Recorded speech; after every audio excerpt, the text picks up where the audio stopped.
प्रयागराज महाकुंभ में श्रद्धालुजनों की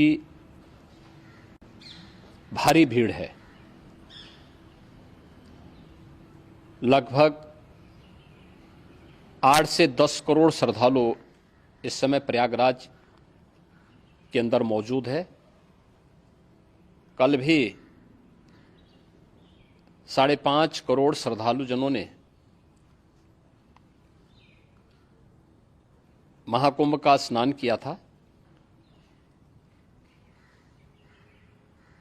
ये जो भारी दबाव श्रद्धालुजनों के कारण और श्रद्धालुओं के संगम नोच पर जाने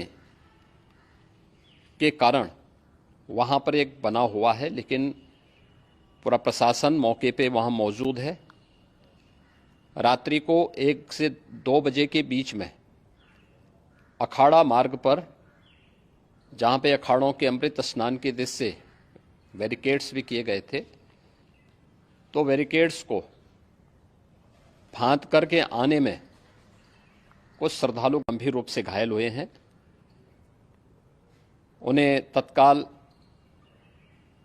हॉस्पिटल में पहुंचा करके उपचार आदि की व्यवस्था उनके लिए की गई है। उनमें से कुछ श्रद्धालु गंभीर रूप से घायल हैं।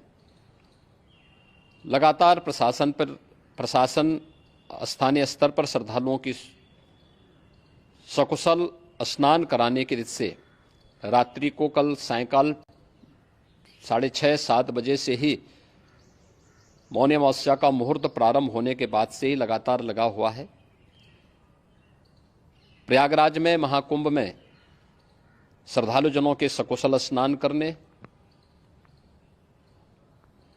अमृत स्नान के लिए देश भर से आए हुए श्रद्धालुजनों की व्यवस्था के लिए, उनके कुशल क्षेम के लिए आदरणीय प्रधानमंत्री जी का प्रातःकाल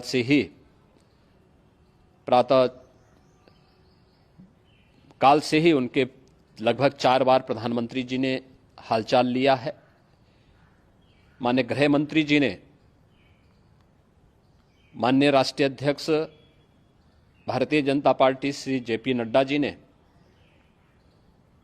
माननीय गृह मंत्री श्री अमित शाह जी ने भी, और प्रदेश की माननीय राज्यपाल श्रीमती आनंदीबेन पटेल जी ने भी लगातार जानकारी लेकर के सभी के कुशल क्षेम और सकुशल स्नान कराने के बारे में निरंतर रिपोर्ट ले रहे हैं। हम लोगों की प्रातःकाल से ही श्रद्धालुजन जो भी आए हैं वे स्नान कर सकें, इसके लिए यहाँ पे उच्च स्तरीय बैठक भी चल रही है, जिसमें मुख्य सचिव भी हैं, डीजीपी हैं, प्रमुख सचिव गृह हैं, मुख्यमंत्री कार्यालय के अपर मुख्य सचिव के साथ साथ एडीजी लॉ एंड ऑर्डर के साथ साथ अन्य वरिष्ठ अधिकारीगण मौजूद हैं। प्रयागराज में हालात वर्तमान में नियंत्रण में हैं, लेकिन भीड़ का दबाव बहुत बना हुआ है। अखाड़ा परिषद से जुड़े हुए पदाधिकारियों के साथ मैंने स्वयं भी बातचीत की है। आचार्य महामंडलेश्वरों से भी, पूज्य संतों के साथ भी मेरी बातचीत हुई है, और पूज्य संतों ने बड़ी ही विनम्रता के साथ इस बात को कहा है कि नहीं, श्रद्धालुजन पहले स्नान करेंगे और फिर जब उनका दबाव कुछ कम होगा और वे सकुशल वहां से निकल जाएंगे, तब हम लोग स्नान करने के लिए संगम की तरफ जाएंगे।